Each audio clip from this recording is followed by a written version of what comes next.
के एग्जाम आ रहा है जिनका, वो तैयारी करने के लिए हमारे YouTube चैनल आरोही कंप्यूटर क्लासेस को सब्सक्राइब कर ले और बेल आइकन को दबाना ना भूले, ताकि आपको जो हमारे वीडियोज आएंगे डेली क्लासेस जो चलेगी उसका नोटिफिकेशन मिल जाए।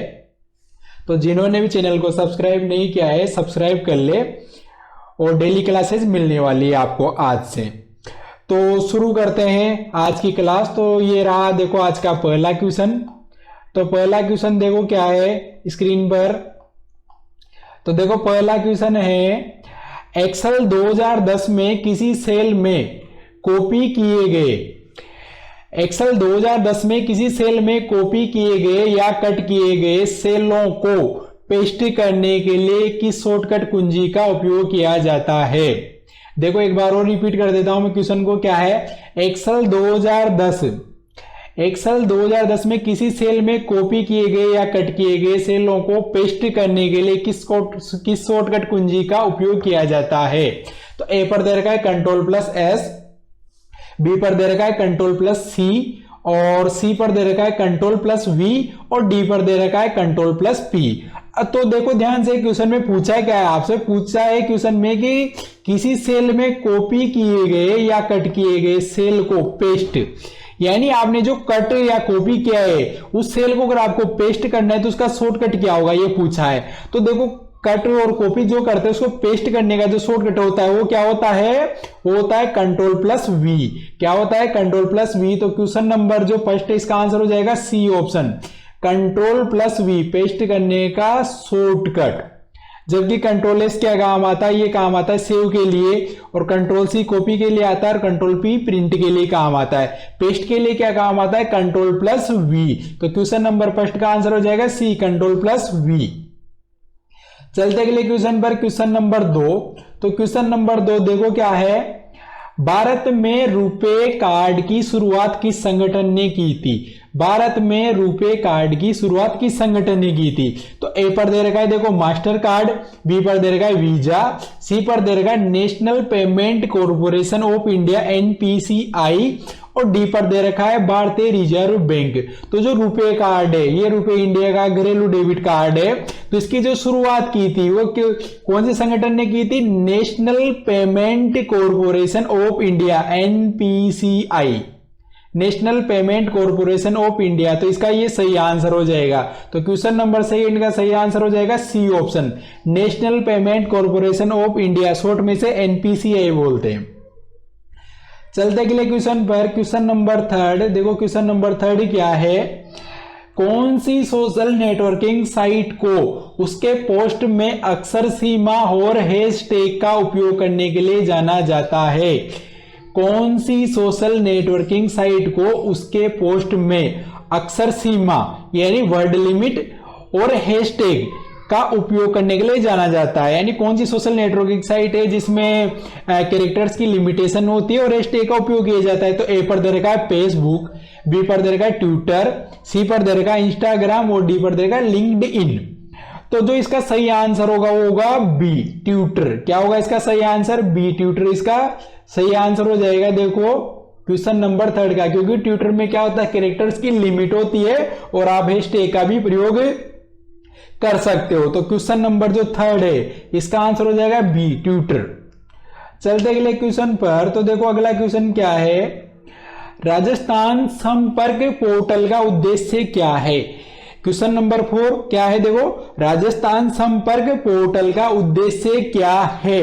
तो ए पर दे रखा है देखो single sign on system, B पर दे रखा है शिकायत सुलझाने की सेवाएं, सी पर दे रखा है नागरिक पंजीकरण सेवाएं, और डी पर दे रखा है नागरिक सेवाओं का लाभ उठाना।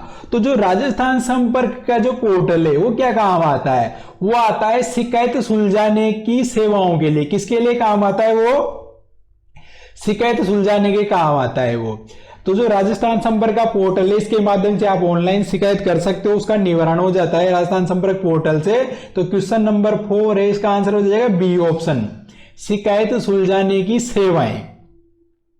चलते अगले क्वेश्चन पर, क्वेश्चन नंबर 5। तो क्वेश्चन नंबर 5 देखो क्या है, MS वर्ड 2010 में चयनित टेक्स्ट अथवा ऑब्जेक्ट्स को काटने के लिए कौन सा कीबोर्ड शॉर्टकट प्रयुक्त होता है। ए पर दे रखा है कंट्रोल प्लस एक्स, बी पर दे रखा है कंट्रोल प्लस सी पर दे रखा है कंट्रोल प्लस वी और डी पर दे रखा है कंट्रोल प्लस एस।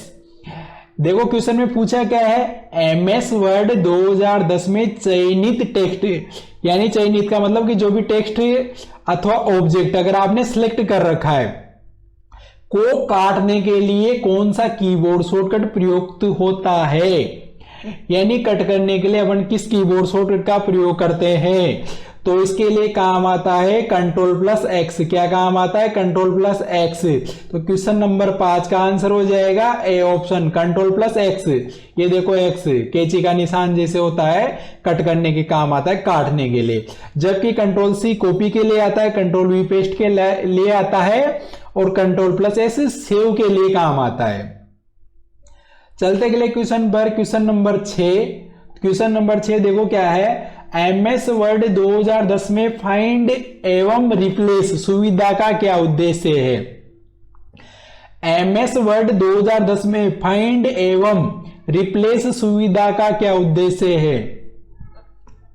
तो ए पर दे रखा है डॉक्यूमेंट में टेक्स्ट को फॉर्मेट करना, बी पर दे रखा है डॉक्यूमेंट में विशिष्ट शब्दों वाक्यों को सर्च और रिप्लेस करना, सी पर दे रखा है डॉक्यूमेंट का पेज लेआउट चेंज करना और डी पर दे रखा है डॉक्यूमेंट में पृष्ठ संख्याओं को जोड़ना।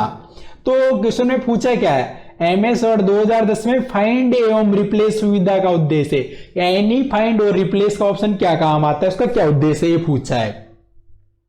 तो देखो इसका जो सही आंसर होगा वो बी ऑप्शन सही होगा। तो बी में देखो क्या दे रखा है, डॉक्यूमेंट में विशिष्ट शब्दों वाक्यों को सर्च और रिप्लेस करना, यानी जो भी आपने डॉक्यूमेंट तैयार कर रखा है उसमें आप जो भी वर्ड से उनको फाइंड कर सकते हो, यानी ढूंढ सकते हो, सर्च कर सकते हो। इसके अलावा आप उन्हें सर्च करके रिप्लेस भी कर सकते हो, यानी बदल सकते हो।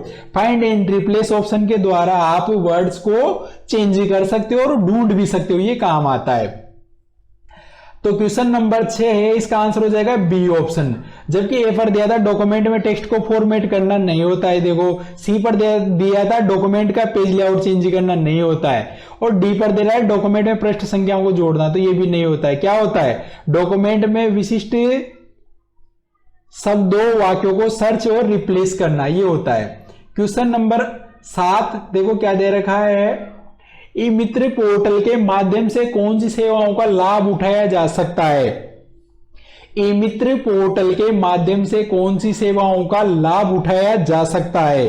तो ए पर दे रखा है बिल भुगतान, बी पर दे रखा है प्रमाण पत्र के लिए आवेदन, सी पर दे रखा है शिकायत दर्ज करना, डी पर दे रखा है ये सभी।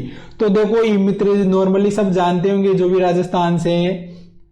तो ई मित्र पोर्टल के माध्यम से कौन सी सेवा का लाभ उठाया जा सकता है, तो बिल भुगतान कर सकते हैं, बी पर दे रखा है प्रमाण पत्र के लिए आवेदन कर सकते हैं, सी पर देखा है शिकायत दर्ज करना कर सकते हैं।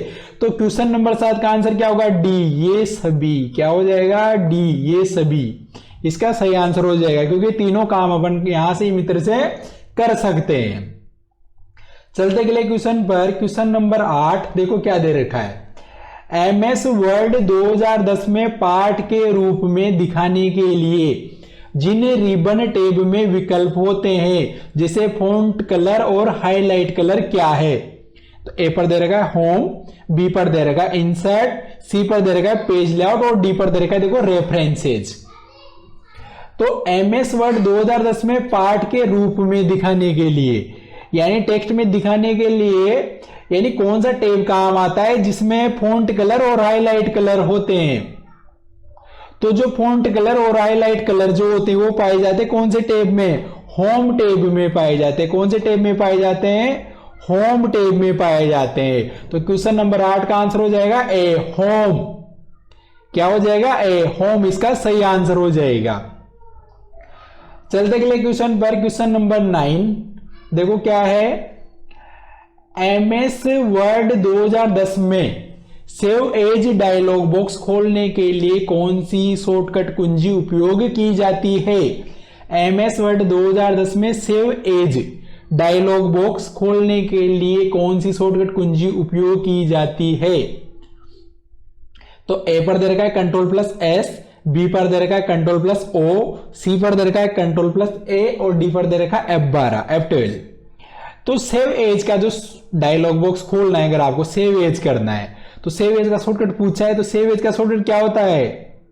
D, control D, sorry D होता है आपका F12, डी में क्या दे रखा है? F12।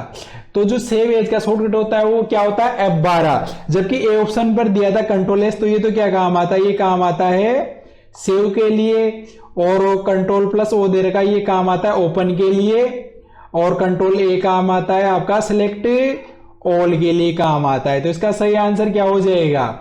इसका सही आंसर जो होगा वो होगा डी, F12। F12 इसका सही आंसर हो जाएगा सेव एज का। क्या हो जाएगा? F12 इसका सही आंसर हो जाएगा, सेव एज का शॉर्टकट। चलते अगले क्वेश्चन पर, क्वेश्चन नंबर 10। MS एक्सेल 2010 में एक्सेल वर्कबुक्स के लिए क्या फाइल एक्सटेंशन होता है? MS एक्सेल 2010 में एक्सेल वर्कबुक्स के लिए क्या फाइल एक्सटेंशन होता है? ए पर दे रखा .xlsx, बी पर दे रखा .docx, सी पर दे रखा .pptx और डी पर दे रखा .pdf। तो एक्सेल की फाइल एक्सटेंशन पूछिए आपसे, तो एक्सेल की जो फाइल एक्सटेंशन होती है वो क्या होती है? .xlsx, ये होती है इसकी फाइल एक्सटेंशन। तो क्वेश्चन नंबर 10 का आंसर हो जाएगा ए। क्या हो जाएगा? ए इसका सही आंसर हो जाएगा .xlsx। और जबकि MS वर्ड की पूछता तो MS वर्ड की क्या होती है? .docx, पावर पॉइंट की पूछता तो .pptx, और अगर वो पूछता पोर्टेबल डॉक्यूमेंट फॉर्मेट यानी PDF की तो .pdf, ये होते हैं। जबकि एक्सेल की पूछिए तो एक्सेल की क्या होते हैं? .xlsx। ए इसका सही आंसर हो जाएगा। चलते अगले क्वेश्चन पर, और अगले क्वेश्चन से पहले मैं गुजारिश करूंगा कि जिन्होंने अभी तक भी हमारे YouTube चैनल को सब्सक्राइब नहीं किया है, सब्सक्राइब कर लें, क्योंकि हमारे YouTube चैनल पर आपको RSCET एग्जाम की डेली क्लासेस मिलने वाली है अब। और अपने फ्रेंड्स को भी शेयर कर दे जिनका RSCET का एग्जाम है। तो अगला क्वेश्चन देखो, क्वेश्चन नंबर 11 क्या है? एक्सेल 2010 में एक नंबर्स की सीरीज को जोड़ने के लिए कौन सा फंक्शन प्रयुक्त होता है? एक्सेल 2010 में एक नंबर्स की सीरीज को जोड़ने के लिए कौन सा फंक्शन प्रयुक्त होता है? यानी नंबर की सीरीज दे रखी है, उसे जोड़ने के लिए कौन सा फंक्शन काम आएगा? तो ए पर दे रखा है सम, बी पर दे रखा है एवीजी, सी पर दे रखा है मैक्स और डी पर दे रखा है काउंट। तो जोड़ने के लिए काम आता है सम का फंक्शन। किसका काम आता है? सम का फंक्शन काम आता है। तो क्वेश्चन नंबर 11 का आंसर हो जाएगा ए, सम। चलते अगले क्वेश्चन पर, क्वेश्चन नंबर 12। क्वेश्चन नंबर 12 देखो क्या दे रखा है? एक्सेल 2010 में एक बड़े वर्कशीट को स्क्रॉल करते समय, एक्सेल 2010 में एक बड़े वर्कशीट को स्क्रॉल करते समय दृश्य में रखने के लिए पंक्तियों और कॉलम को फ्रीज करने के लिए कौन सा फीचर प्रयुक्त होता है? यानी पूछा क्या है, देखो थोड़ा लंबा क्वेश्चन है, मैं समझा देता हूं कि एक्सेल शीट में जैसे आप वर्क कर रहे हो और उसमें कुछ भी स्क्रॉल करते हो, अब उसमें आपको जैसे फर्स्ट रो या फर्स्ट कॉलम को फ्रीज करना है। फ्रीज का मतलब है कि वो आपको दिखता रहे, आप ऊपर नीचे साइड में कहीं भी जाओ, तो उसके लिए कौन सा फीचर प्रयुक्त में आता है? तो ए पर दे रखा है फ्रीज पेन, बी पर दे रखा है स्प्लिट विंडो, सी पर दे रखा है फिल्टर और डी पर दे रखा है सॉर्ट। तो इसके लिए जो ऑप्शन काम आता है वो काम आता है फ्रीज पेन्स का। किसका काम आता है? फ्रीज पेन्स का ऑप्शन काम आता है, ये व्यू टैब में पाया जाता है। तो क्वेश्चन नंबर 12 का आंसर हो जाएगा ए, फ्रीज पेन, ये इसका सही आंसर हो जाएगा। देखो चलते अगले क्वेश्चन पर, क्वेश्चन नंबर 13 क्या है? देखो पावर पॉइंट 2010 में पावर पॉइंट प्रेजेंटेशन की डिफॉल्ट फाइल एक्सटेंशन क्या होती है? पावर पॉइंट 2010 में पावर पॉइंट प्रेजेंटेशन की डिफॉल्ट फाइल एक्सटेंशन क्या होती है? ए पर दे रखा है .pptx, बी पर दे रखा है .docx, सी पर दे रखा है .xlsx और डी पर देखा .pdf। तो पावर पॉइंट प्रेजेंटेशन की जो डिफॉल्ट फाइल एक्सटेंशन होती है वो क्या होती है? .pptx। क्या होती है? .pptx, इसकी फाइल एक्सटेंशन होती है पावर पॉइंट की। तो क्वेश्चन नंबर 13 का आंसर हो जाएगा ए ऑप्शन। चलते अगले क्वेश्चन पर, अगला क्वेश्चन, क्वेश्चन नंबर 14 क्या दे रखा है? पावर पॉइंट 2010 में किस रिबन टैब में टेक्स्ट, छवियों और वीडियो को स्लाइड में डालने के लिए कमांड्स होते हैं? यानी स्लाइड में आपको टेक्स्ट, इमेज और वीडियो डालनी है, तो उसके लिए कौन सा टैब काम में आता है? तो ए पर दे रखा है होम, बी पर दे रखा है इंसर्ट, सी पर दे रखा है डिजाइन और डी पर दे रखा है एनिमेशन। तो इसके लिए जो काम आता है वो काम आता है इंसर्ट टैब। कौन सा टैब काम आता है? Insert tab. तो क्वेश्चन नंबर 14 का आंसर हो जाएगा बी ऑप्शन, इंसर्ट टैब काम आता है। अगला क्वेश्चन नंबर 15 देखो क्या दे रखा है, HTTP का वेब पतों के संदर्भ में क्या अर्थ होता है? HTTP का वेब पतों के संदर्भ में क्या अर्थ होता है? तो ए पर दे रखा है hyper text transfer protocol, B पर दे रखा है high tech transmission protocol, C पर दे रखा है हाइपर लिंक टेक्स्ट टूल और डी पर दे रखा है ह्यूमन टेस्टेड टेक्नोलॉजी प्रोटोकॉल। तो HTTP की फुल फॉर्म पूछिए आपसे, तो HTTP की फुल फॉर्म क्या होती है? Hyper text transfer protocol. क्या होते हैं? Hyper text transfer protocol. तो ये दे रखे ऑप्शन ए पर, तो क्वेश्चन नंबर 15 का आंसर हो जाएगा option A, hyper text transfer protocol, HTTP की फुल फॉर्म। अगला क्वेश्चन देखो क्या है, क्वेश्चन नंबर देखो यहां पर दे रखा है 16, निम्नलिखित में से किस माउस तकनीक का उपयोग किसी वस्तु के प्रॉपर्टीज तक पहुंचने के लिए किया जाता है? निम्नलिखित में से किस माउस तकनीक का उपयोग किसी वस्तु के प्रॉपर्टीज तक पहुंचने के लिए किया जाता है? तो ए पर दे रखा है ड्रैग, बी पर दे रखा है ड्रॉप, सी पर दे रखा है राइट क्लिक और डी पर दे रखा है लेफ्ट क्लिक। तो प्रॉपर्टीज तक पहुंचने के लिए यानी कोई भी ऑडियो वीडियो कुछ भी फाइल है उसकी प्रॉपर्टीज पर जाना है, तो उसके लिए कौन सा ऑप्शन काम आता है? वो आता है राइट क्लिक का। कौन सा ऑप्शन काम आता है? राइट क्लिक का। तो क्वेश्चन नंबर 16 का आंसर हो जाएगा सी, राइट क्लिक। राइट क्लिक करके आप प्रॉपर्टीज पर जा सकते हो किसी भी फाइल की।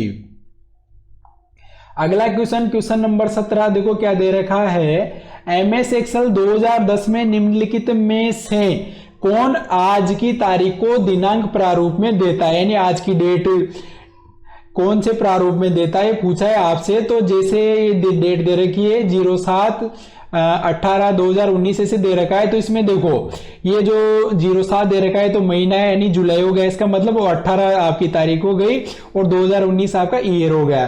तो इसमें 4 ऑप्शन दे रखा है, ए पर दे रखा है इक्वल दिस डे, बी पर दे रखा है इक्वल टू डे, सी पर दे रखा है इक्वल नाउ और डी पर दे रखा है इक्वल प्रेजेंट डे और पीछे ब्रैकेट ओपन और क्लोज है। तो जो आज की डेट है यानी करंट डेट अगर आपको निकालनी है तो उसके लिए कौन सा फंक्शन काम आता है? वो काम आता है टू डे का। तो इक्वल टू डे ब्रैकेट ओपन और क्लोज। तो क्वेश्चन नंबर 17 का आंसर हो जाएगा देखो बी, इक्वल टू डे, ये इसका सही आंसर हो जाएगा। अगला क्वेश्चन नंबर 18 देखो क्या दे रखा है, क्वेश्चन नंबर 18 में SSO का फुल फॉर्म क्या है? SSO का फुल फॉर्म क्या है? ए पर दे रखा है सोशल सिक्योरिटी ऑफिसर, बी पर दे रखा है सिंगल साइन ऑन, सी पर दे रखा है सोर्स सिलेक्शन ऑफिसर और डी पर दे रखा है सपोर्ट सर्विस ऑर्गेनाइजेशन। तो जो क्वेश्चन नंबर 18 SSO की फुल फॉर्म पूछी इसमें, तो SSO की जो फुल फॉर्म होती है वो होती है सिंगल साइन ऑन। क्या होती है? सिंगल साइन ऑन SSO की फुल फॉर्म होती है। तो इसका आंसर हो जाएगा बी, इसका सही आंसर हो जाएगा सिंगल साइन ऑन, SSO की फुल फॉर्म।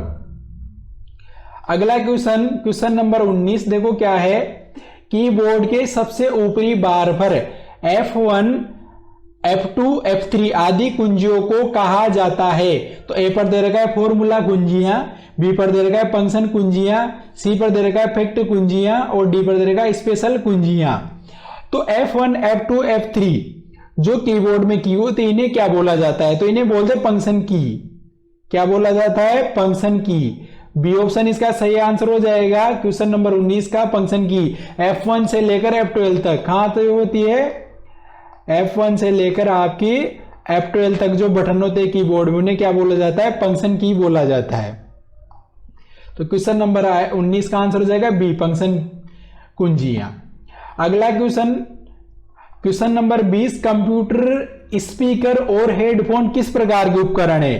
कंप्यूटर स्पीकर और हेडफोन किस प्रकार के उपकरण है? तो ए पर दे रखा आउटपुट, बी पर दे रखा इनपुट, सी पर दे रखा स्टोरेज और डी पर दे रखा है सॉफ्टवेयर। तो जो स्पीकर और हेडफोन होते किस प्रकार के डिवाइस से उपकरण है? तो ये आते हैं आपके आउटपुट डिवाइस में। क्या देते हैं आपको? आउटपुट देते हैं। तो क्वेश्चन नंबर 20 का आंसर हो जाएगा ए, आउटपुट इसका सही आंसर हो जाएगा। क्वेश्चन नंबर 20 का आंसर हो जाएगा ए आउटपुट। तो ये देखो मैंने आज आपका जो आने वाला RSAT का एग्जाम है उसके लिए 20 बेहद इंपॉर्टेंट क्वेश्चन सोल्व करवाए हैं आप सभी के लिए।